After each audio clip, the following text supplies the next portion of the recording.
Un aviso antes de comenzar. Todo lo que se narra a continuación son hechos reales. En algunos pasajes, este podcast puede incluir relatos poco apropiados para oídos sensibles.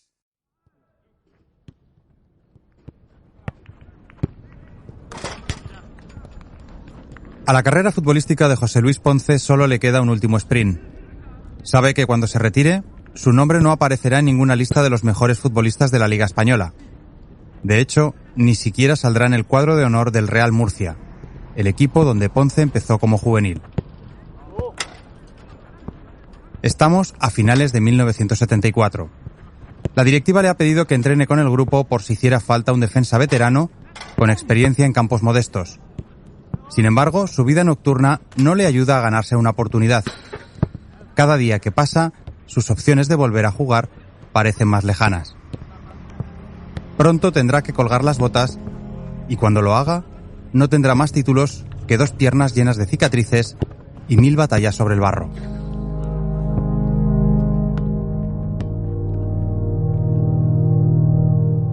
Por eso, cuando esta tarde un grupo de críos lo reconozca, deberá darse por satisfecho.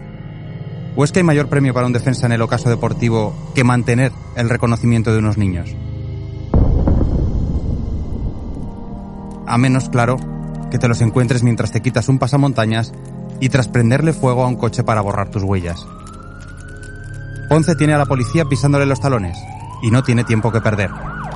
El futbolista se sube a otro coche estratégicamente aparcado en un cruce de caminos, pisa el acelerador a fondo y desaparece del lugar a toda prisa. Los críos se quedan pasmados.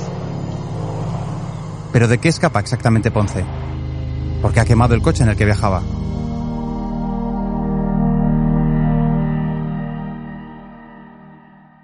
Bueno, no nos precipitemos. Si queréis seguir la estela de esta huida, subid conmigo a este brazalete negro.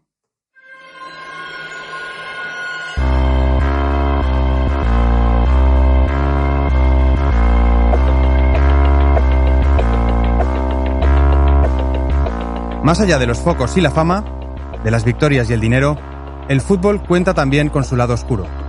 Relatos de perdedores en el campo y en la vida. Equipos malditos, jugadores desaparecidos, estadios trágicos. Ya es momento de que algunas de esas historias y sus protagonistas abandonen la penumbra del olvido.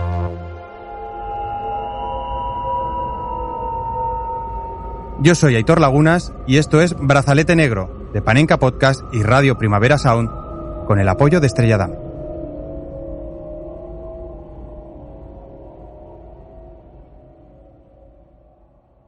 Para empezar a entender la huida de José Luis Ponce hay que retroceder solo unos meses en su carrera.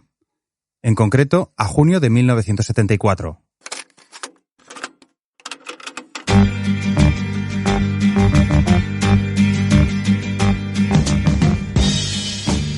Ese verano arranca con una buena noticia. Tras una temporada agónica, el Real Murcia acaba logrando la permanencia en la Primera División española. Sin embargo, Ponce no está feliz. A pesar de su condición física, sorprendente para un lateral de 32 años, sale hundido del despacho de su entrenador. El argentino Felipe Mesones ya planifica el siguiente curso y acaba de decirle que no cuenta con él. Ponce no entiende nada. Está en el mejor momento de su carrera.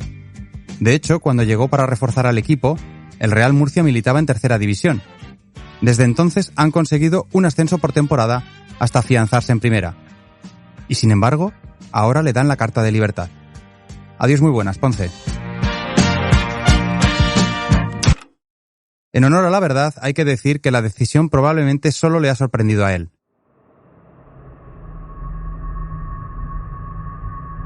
El futbolista lleva unos cuantos meses siendo una fuente de conflictos.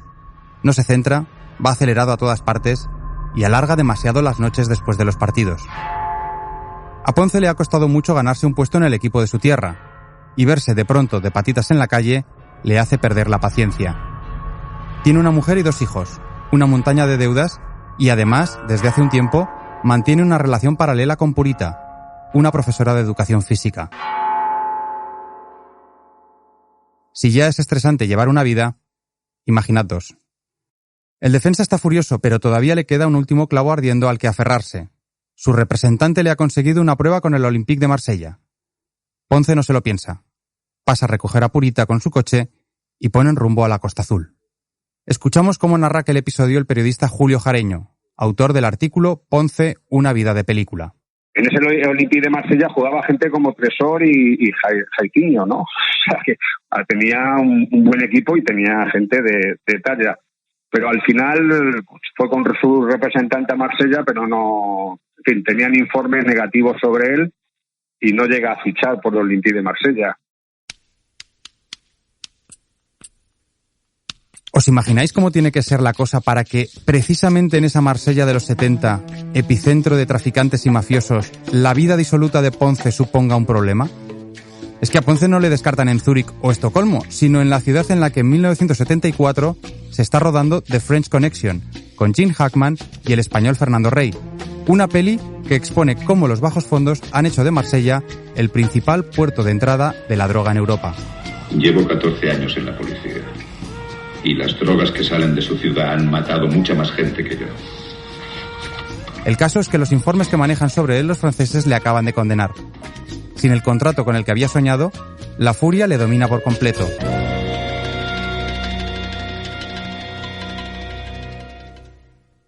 Es en ese momento cuando se le cruza una idea. Acabar con Felipe Mesones, su último entrenador en el Real Murcia y al que culpa de todos sus males. Hagamos un alto en el camino.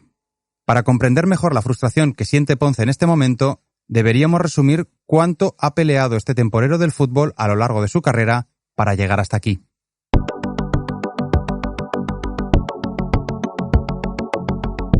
José Luis Ponce Alcázar nació en 1942 en Ceneta, una pequeña pedanía de la región de Murcia. Murcia es una pequeña región al sureste de la península ibérica, famosa por su acento característico, buenas playas, una gastronomía poderosa y una huerta de gran calidad donde el pimentón constituye el producto estrella. Por eso, su equipo de fútbol, que viste de color granate, recibe el apodo de equipo pimentonero.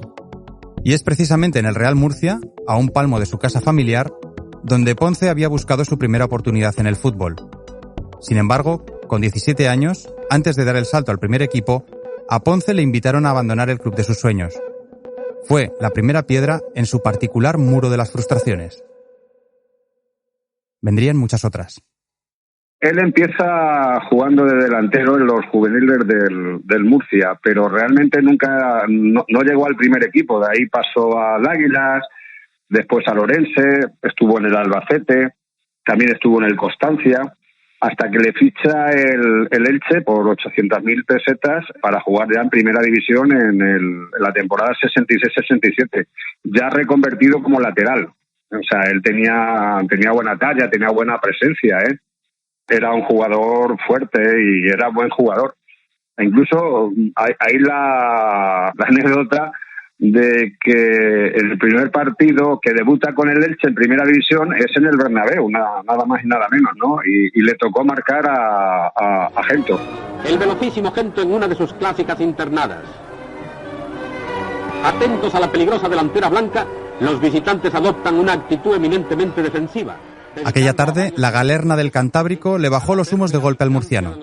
Gento, a pesar de tener casi una década más que Ponce en sus tobillos, destrozó a la defensa del Elche para hacer 2 goles en el 4-1 del Madrid. A base de perseguir sombras blancas por el campo, Ponce aprendió lo difícil que iba a ser hacerse un hueco en el fútbol de élite. Pero dejemos a aquel Ponce que ha debutado en el Bernabéu y regresemos de nuevo a ese otro Ponce, unos cuantos años más curtido, que acaba de ser rechazado en Marsella. El desplante de Felipe Mesones primero y el del cuerpo técnico del Olympique después acaban de nublarle por completo. A Ponce le duele porque lleva 3 años exhibiendo un nivel impropio de su edad. De nada le ha servido. La idea del asesinato no ha sido solo un arrebato pasajero. De vuelta de Marsella, Ponce conduce hasta Andorra, donde Purita y él harán una parada técnica.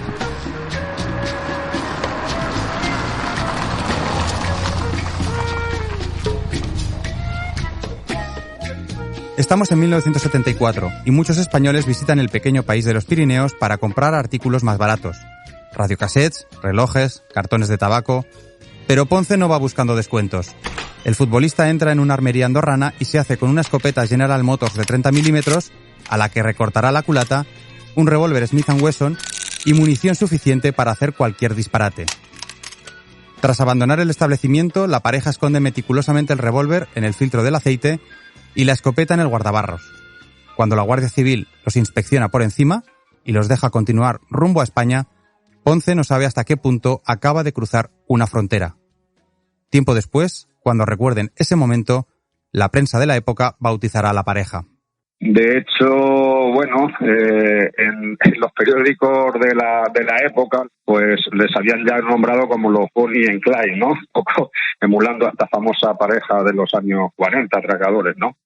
Y es que, aunque en aquella España no faltan historias de delincuentes locales, Bonnie and Clyde se han ganado una gran fama entre el público gracias a la película protagonizada por Warren Beatty y Faye Dunaway en 1968. No sabemos si Ponce vio esa película, y tampoco si la vio en España o en América. Sí, has oído bien. Precisamente en 1968, el murciano había vivido su aventura más exótica. Antes que Pelé, Cruyff o Beckenbauer, la North American Soccer League se fijó en José Luis Ponce. ¿Cómo pudo suceder esto? Forma parte de los misterios sin resolver del fútbol. Resulta que un agente inmobiliario canadiense, John Peters, quiso sumarse a la fiebre del soccer e invirtió un buen pellizco en crear su propia franquicia, los Toronto Falcons. En su idea de atraer talento, Peters le entregó las riendas del banquillo al checoslovaco Ferdinand Daučík, que la temporada anterior había entrenado al Elche de Ponce en primera. Daučík, además de uno de los entrenadores con más partidos dirigidos en la Liga Española, era también el cuñado de una leyenda del fútbol mundial, Ladislao Kubala. Por eso, cuando la aventura del entrenador checoslovaco no empezó todo lo bien que se esperaba en los Falcons, Daučík convenció a su cuñado para que alargara un poco más su carrera como futbolista. Kubala viajó a Toronto y allí jugó su último año junto a sus hijos y un puñado de trotamundos del fútbol español. Entre ellos, efectivamente, José Luis Ponce, que en 2 años pasó de partirse la cara en campos de tercera a compartir vestuarios americanos con una leyenda.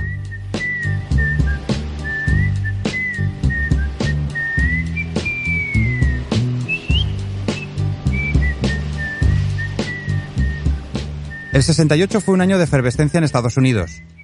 Martin Luther King fue asesinado. La guerra de Vietnam polarizaba la sociedad y los hippies habían vivido su particular verano del amor. Sin embargo, a Ponce nada de eso le interesó demasiado. Nunca se acostumbró al idioma, no le pilló la gracia al clima y le reventaban que los americanos convirtieran en un espectáculo hasta el saque de centro. Para show de verdad, los bocatas de jamón que se zampaban en el Carlos Belmonte y no los pompones de las cheerleaders. Así que tras solo un año, Ponce desertó del soccer.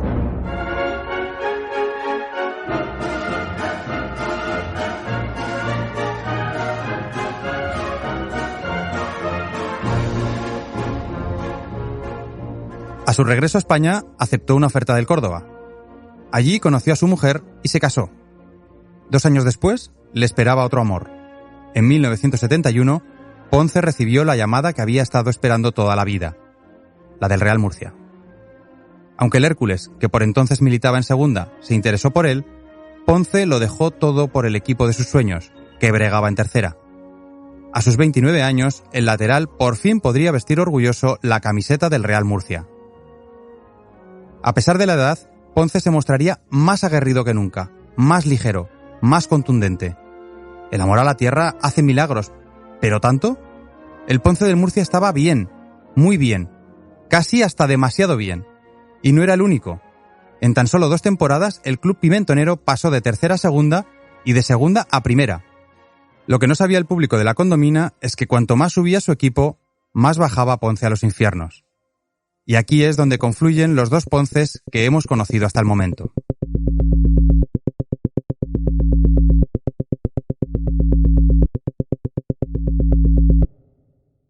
Genaro Zapata, al que los futbolistas llamaban el Brujo, debido a unos revolucionarios métodos que más tarde explicaremos, era el masajista de aquel Real Murcia. Le preguntamos si es cierto que el lugar donde Ponce empieza a descarrilar es en la noche murciana. Sí, claro, porque el futbolista que termina el partido de fútbol y no se va para su casa, se queda y a su casa llega a las 2 de la mañana. ¿Y dónde está? estaba por ahí de puta o de whisky o de lo que sea, por ahí tal igual. Y en el equipo siempre había 2 o 3 que eran del equipo y gente que no era del equipo. Pero amigos suyos, tal igual, amigos femeninos y masculinos. Hoy, el viejo masajista tiene 84 años y se recupera de una reciente fractura de fémur. El brujo nos atiende desde la casa de campo en la que vive, y la calidad del audio quizá no sea la mejor. Su testimonio y su memoria son en cambio de gran valor para nuestra historia. Cuando Zapata descuelga el teléfono, le pedimos que nos cuente cómo era el Ponce que conoció aquellos días. Es que José Luis Ponce es un personaje muy especial y no era muy nadie entre él y Mesones no había mucha afinidad amistosa. ¿Por qué dice que era muy especial? Porque sí, porque una persona especial es que se sale del contexto de la mayoría. ¿En qué sentido? Pues en muchos sentidos. ¿Era difícil de tratar? ¿Era arisco? ¿Cómo era? José Luis Ponce tenía su don de gente, era muy seductor, era muy agradable, él no era introvertido, él hablaba mucho y te reías con él, pero él tenía unas costumbres y unas pautas de conducta a nivel social y personal que no era muy de mucha aprobación, ¿no? Son precisamente esas conductas personales y no su rendimiento deportivo las que le apartan del equipo. Eso martillea al jugador que tras regresar de Andorra empieza a planear cómo cargarse a su entrenador, el argentino Felipe Mesones. Sin embargo, antes tiene que centrarse en solucionar sus graves problemas económicos, que a esas alturas ya están en boca de todo Murcia. Hombre, claro, a nivel económico el dinero le duraba muy poco. Ese era un problema que él tenía que ir al club a pedir dinero siempre adelantado. Tampoco es que eso fuera una excepción en 1974. Ese año el país acaba de entrar en otra crisis económica y hay mucha gente desesperada. Los diarios están repletos de asaltos, atracos y robos. A Ponce, en concreto, las deudas que ha contraído le salen por las orejas, y después de su despido, ya no puede ir a las oficinas del club a pedir adelantos. Es por eso que el día 28 de septiembre, Ponce le echa el ojo a un coche que está aparcado a unos metros del Congreso de los Diputados, en Madrid. El futbolista se acerca y con una finura impropia de un defensa, abre la puerta y consigue ponerlo en marcha. En un visto y no visto, Ponce desaparece a bordo del vehículo robado.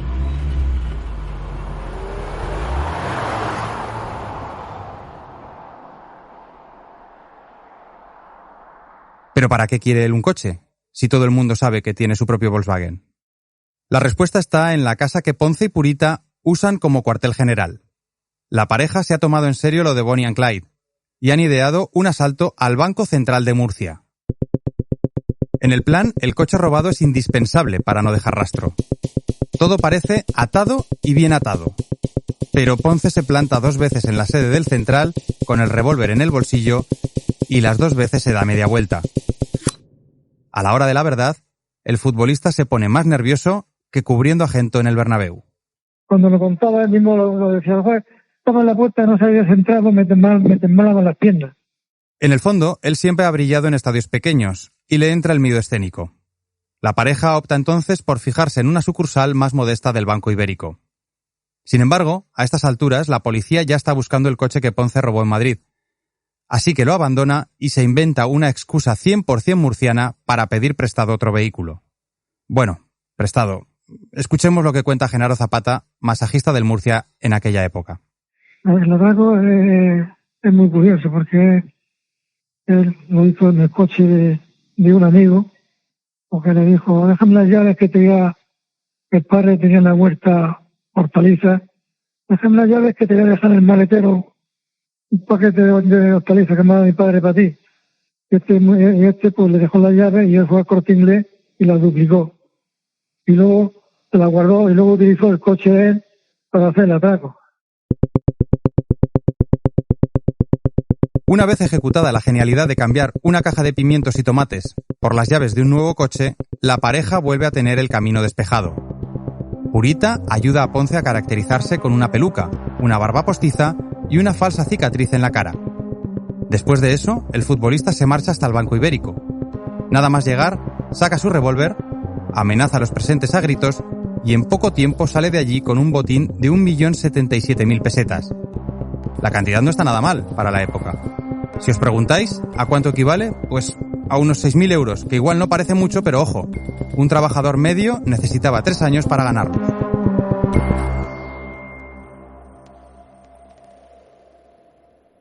El primer atraco lo hace en octubre del 74 y, bueno, no hubo mayor problema en el sentido de que no hubo heridos ni nada, ¿no?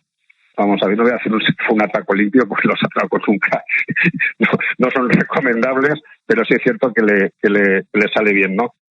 Con el dinero ya en su bolsa, Ponce paga deudas y el resto se lo gasta a lo grande.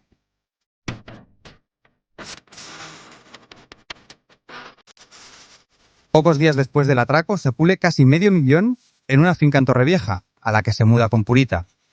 Puede sonar lejano, pero en los 70 Torrevieja es the place to be, básicamente porque el concurso que ve toda España, el 1, 2, 3, incluye como gran premio final un apartamento en aquella localidad alicantina.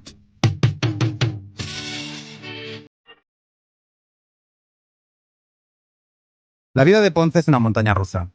En menos de 3 meses ha ayudado al Murcia a salvarse, se ha quedado sin equipo, ha intentado fichar por el Olympique de Marsella, ha fabulado con asesinar a su entrenador y ha atracado un banco.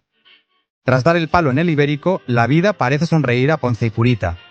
En diciembre, incluso, un diario deportivo publica que el Murcia, visto lo mal que funciona su defensa, se plantea repescar a Ponce. Pero para entonces ya le ha pillado el gusto a otro tipo de pelotazos. El clásico "un golpe más y lo dejo" de cualquier atracador.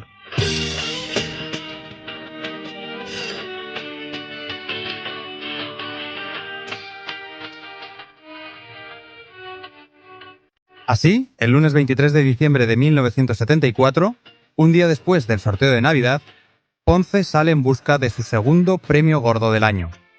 Purita le maquilla de nuevo. El futbolista se despide, toma otra vez prestado el coche de su compañero de equipo y conduce hasta el número 59 de la calle Feria de Orihuela, a mitad de camino entre Murcia y Alicante. Allí está la sucursal de la Caja Rural que piensa atracar. Esta vez, además, se pone un pasamontañas justo antes de entrar.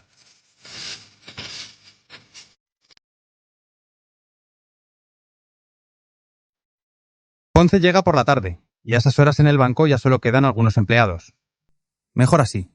Nada más irrumpir en su interior, Ponce saca su revólver otra vez y comienza a gritar: «¡Esto es un atraco!».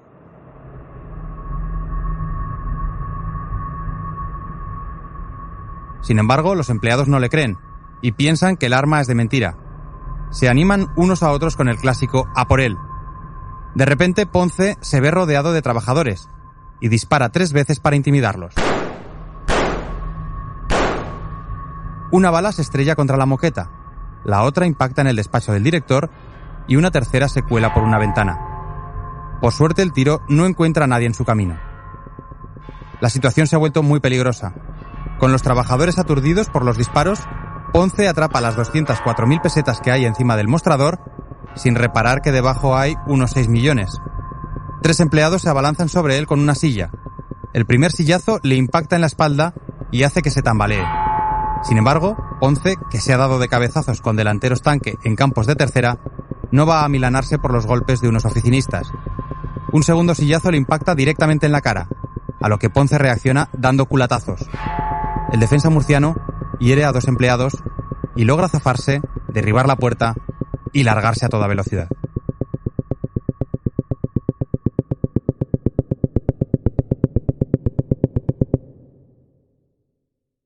Si el primer atraco fue un juego de niños, este ha sido una chapuza. Así lo narra la prensa. Un atracador solitario, abriéndose paso a golpes y a tiros, se apoderó de unas 200.000 pesetas de la Caja Rural de Orihuela, momentos antes de concluir la jornada laboral. El individuo en cuestión, de unos 30 años de edad, alto, fuerte, de complexión atlética, penetró en la citada entidad, sita en la calle de la Feria número 59, pistola en mano y ocultando su rostro con un pasamontañas.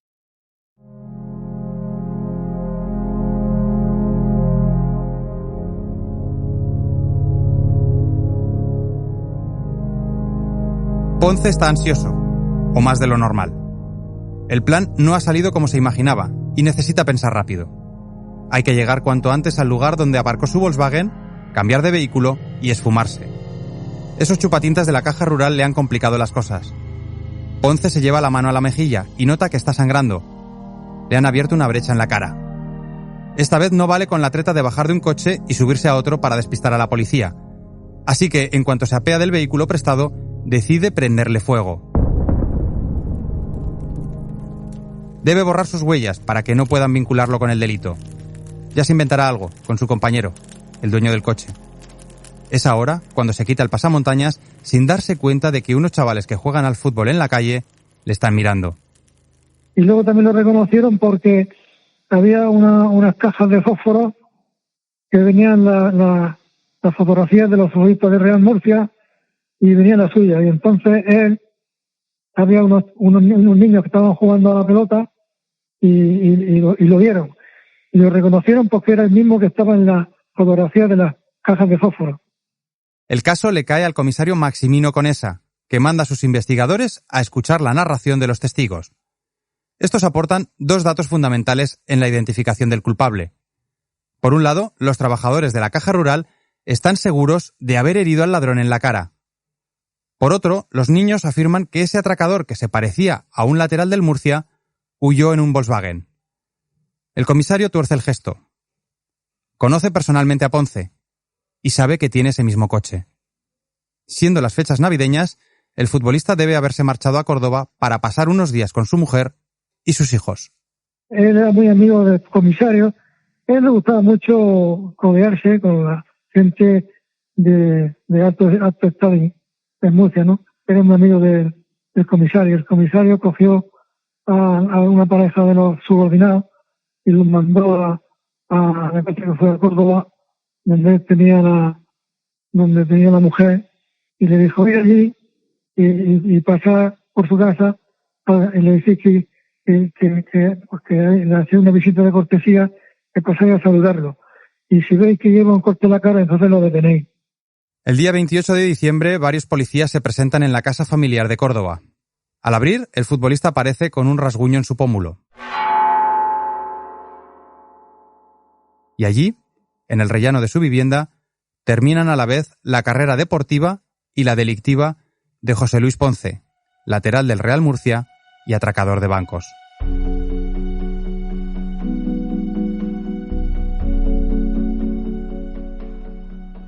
El comisario Conesa dará una rueda de prensa para explicar los detalles del caso. En pocas horas, Ponce recibirá más atención mediática que en 15 años como deportista. De Purita tan solo trascenderá su nombre. En una capital de provincias de los 70 no hay mejor abogado que pertenecer a una familia distinguida como la suya. Los Bonnie and Clyde murcianos separan sus caminos con anonimato para ella y oprobio para él. 8 años después de debutar en el Bernabéu, Ponce pisará por primera vez otro recinto madrileño, la cárcel de Carabanchel. Es enero de 1975 y sus celdas están repletas de opositores al franquismo. Quizá alguien pensará que aquí acaba el brazalete negro de José Luis Ponce, un defensa del infrafútbol que tiró por el carril de en medio.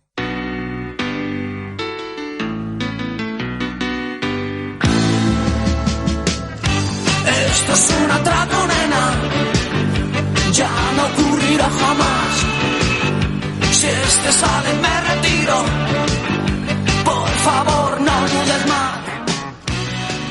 Pues os equivocáis. El Ponce acelerado llena un capítulo, pero lo que hace cuando le obligan a frenar da de sobra para otro. Y a eso vamos. Si algo te proporcionan los barrotes es tiempo para reflexionar.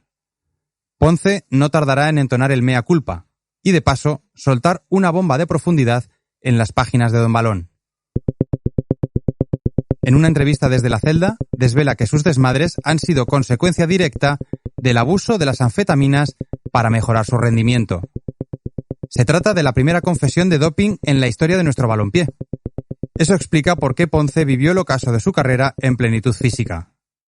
Perdonad la broma fácil, pero es que en esos años no hubo en España un defensa mejor colocado. Y él sí recuerda que antes de los partidos, el fisioterapeuta que tenían, Genaro Zapata, sí que antes de los partidos les daba unas pastillas que contenían hidratos y vitaminas antes de los partidos. Sí, Genaro Zapata. ¿Os suena? Efectivamente, es el masajista del Real Murcia que nos ha ofrecido su testimonio y al que oiremos responder a estas acusaciones en el próximo capítulo.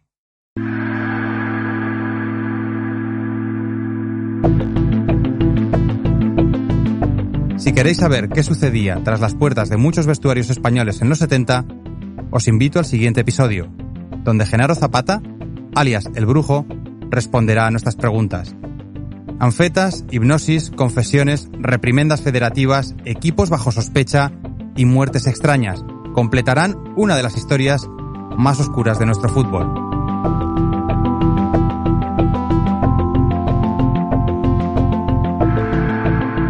Quien no podrá participar, tristemente, será el propio José Luis Ponce, fallecido en diciembre de 2021 a la edad de 79 años. Sirva este recuerdo a su memoria, la de un jornalero del balón que en algún momento perdió el control de su vida, pero que fue capaz de recuperarlo.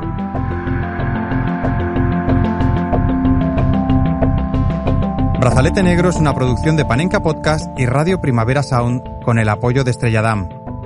Este capítulo no habría sido posible sin los testimonios del investigador Julio Jareño y de Genaro Zapata, testigo directo de aquellos tiempos. Han colaborado André Ignat, David Camilleri, Rob Román y Nacho Medina en la técnica, Carlos Torres en el guión, Matías Rossi en el diseño de sonido, así como Alba Riera en las locuciones. Marta Salicru es la productora ejecutiva y yo soy Aitor Lagunas. Gracias por escucharnos. Y recordad, Bill Shankly no tenía razón. El fútbol, a veces, sí es una cuestión de vida o muerte. Hasta el próximo capítulo.